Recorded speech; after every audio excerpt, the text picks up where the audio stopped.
number 2 of Clean Eating 101 with Performance Institute.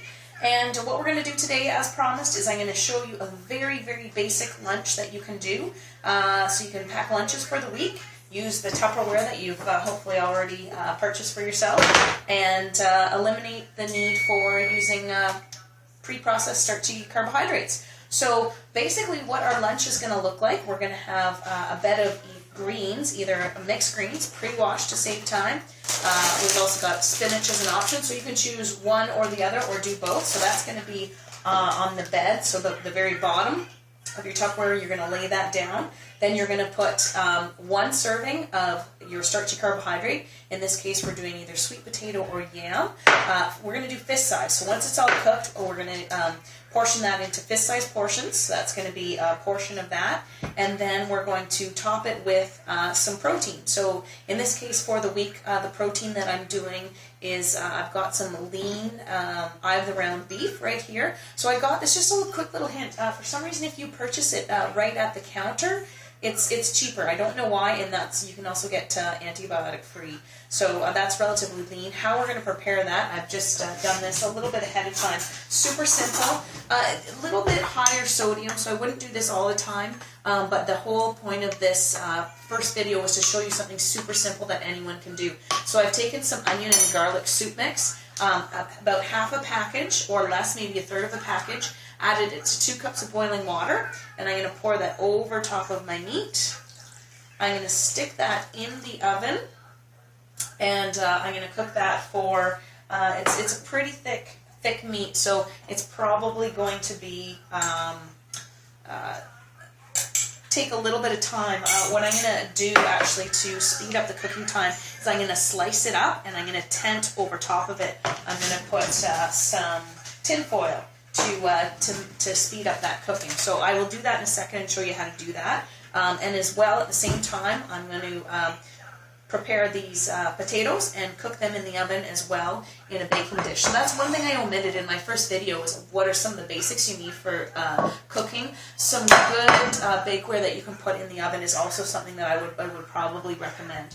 So once again, quick review, how you're going to piece this all together once the different elements are cooked is you're going to have your vegetables are going to be your mixed greens. You're going to place it, your starchy carbohydrate on top of that, fist size. Then we're going to slice up either some of this beef or some of the chicken that I'm going to do on the barbecue. So I've got some chicken breast as well. That could be an option. And then I'm going to top it off with some cherry tomatoes, super easy to do. And then to make it a little bit more palatable, this is an option for you. You could also put some salad dressing that you'd like on it, or even easier is, and probably healthier, is to pre-make a little bit of olive oil balsamic that you can drizzle over. But again, my goal of this was to make this as easy and reachable for everyone to do. So these are 2 salad dressings that I would really recommend if you're going to do store-bought salad dressing. This one is Bolthouse Caesar, and this is Lighthouse Dilly Dip. Both of them, the reason why I like them, they're relatively low in calorie, and they're most importantly preservative-free, and they taste great. So that's what we're going to do there. So I'm just going to take my ring off because I'm going to slice up this meat. Whoop, there it goes. Make sure Steve doesn't know about that. Throwing my rings around. I'm going to slice up that meat. Like I said, the meat, if you slice it up, it will speed up the cooking time. You want to be careful as you're slicing it. This is why you want to ideally some good knives, because you don't want to ruin your bakeware. So I'm going almost to the bottom, but not quite, because I'm not going quite to where I'm scraping up that cookware. So just slicing it up a little bit. I'm not sure if you can see exactly what I'm doing. Like I said in the website, if you got a chance to look at it, we're not paying any professional, obviously, to do the lighting or to do the camera work. We're just trying to get good information out there to people and make it accessible and inexpensive. So we want to be able to provide all this stuff to you for free. So that should speed up the cooking time. Last time I did this, I think I had this in the oven for about 45 minutes, but I'm going to use a meat thermometer to double check just to make sure that that's safe. So I'm going to pop that in the oven now. Just washing my hands to make sure that I don't contaminate anything. I'm going to put my gloves on. So again, as I'm doing this, I'm thinking of some other essentials that's nice to have in an oven. Oven mitts would be nice. You can use two cloths if you need to. Just make sure you're not burning anything. I'm going to put that in the middle rack.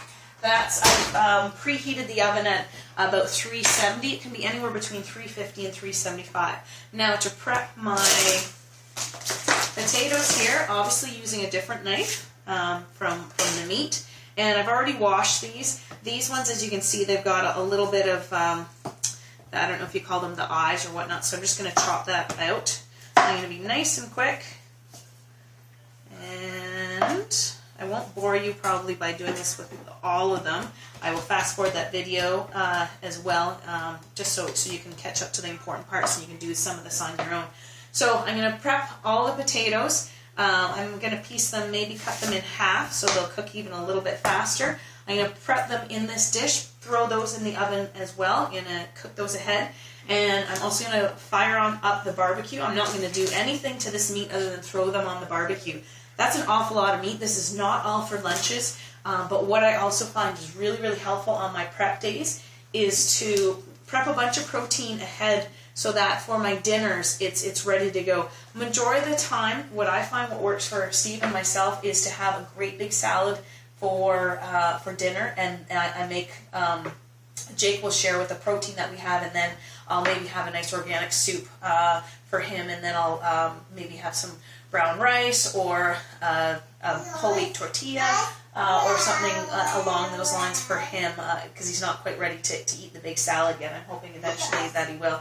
That's what works for us. I'll talk in the future, give you some different ideas in the future on dinners that can work for you. The big salad doesn't work for everyone. It works for our particular family because quite often Steve is not home till 8, 9 o'clock, and so we're not eating a great big dinner together, and therefore I put most of my focus on the lunches, and then we do a few nice dinners a week.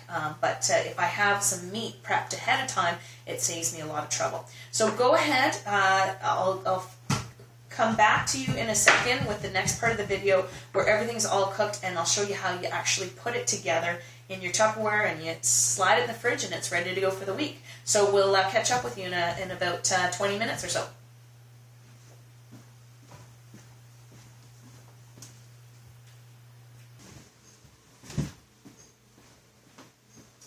Okay, so we're back with the final segment of this first video on what you can be making for lunches in your Sunday prep ahead day. And what we've got everything that's come out of the oven or the barbecue. So I've pre-chopped some of the chicken. The potatoes have come out of the oven. Those actually took closer to an hour at about 375. Depends on your oven.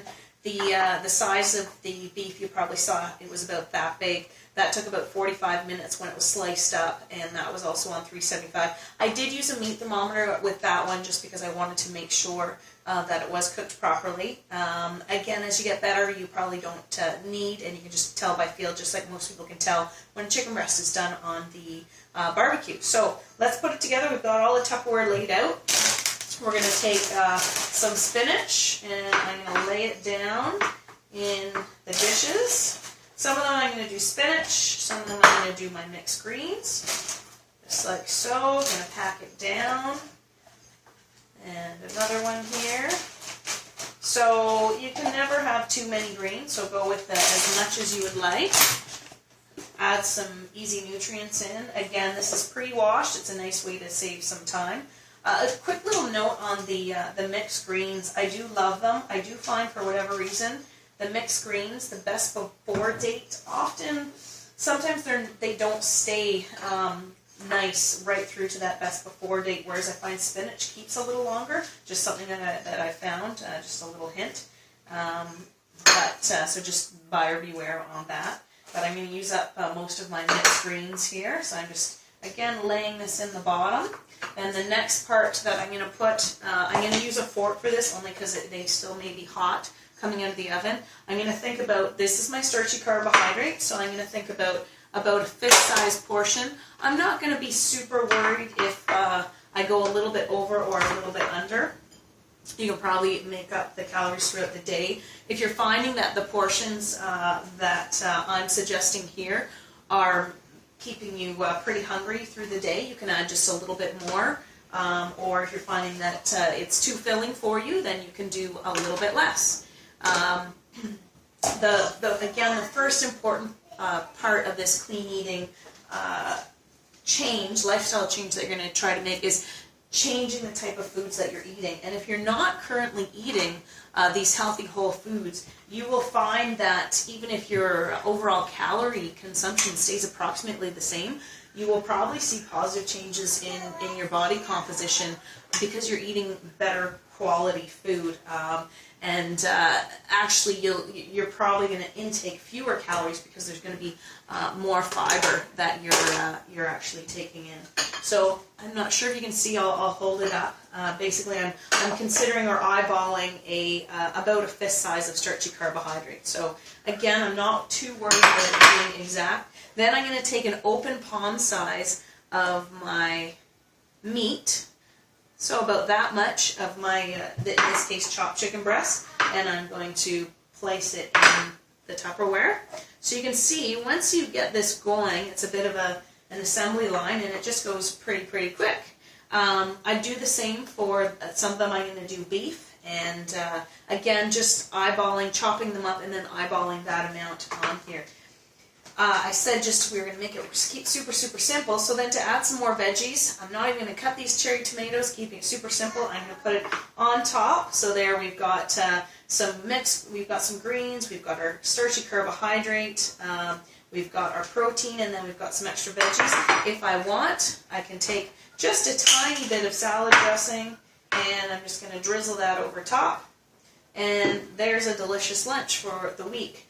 Other things that you can do to make this a little bit more personalized or to get more creative, just raid your fridge. See what you have left over that you need to use up. I found these onions, green onions. I'm going to chop them up and put them on some of them. I had some extra sun-dried tomato from a nice homemade pizza that I made, which I'll share with you in the future, using a cauliflower type crust. But I had some extra sun-dried tomatoes. I'm going to chop those up and put those on as well. So that is basically what your lunches would look like. If you've got kids and you're trying to get them on board with this, get them involved in making that lunch. Ask them what would they like on their potato.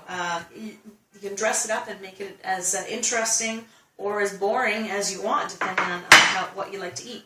So that's it. I'm going to continue with these. I'm going to set them all in my fridge ready to go. So first thing in the morning, whoever leaves, they just take this, put it in their lunch bag or lunch box or cooler, and they're ready to go for the week.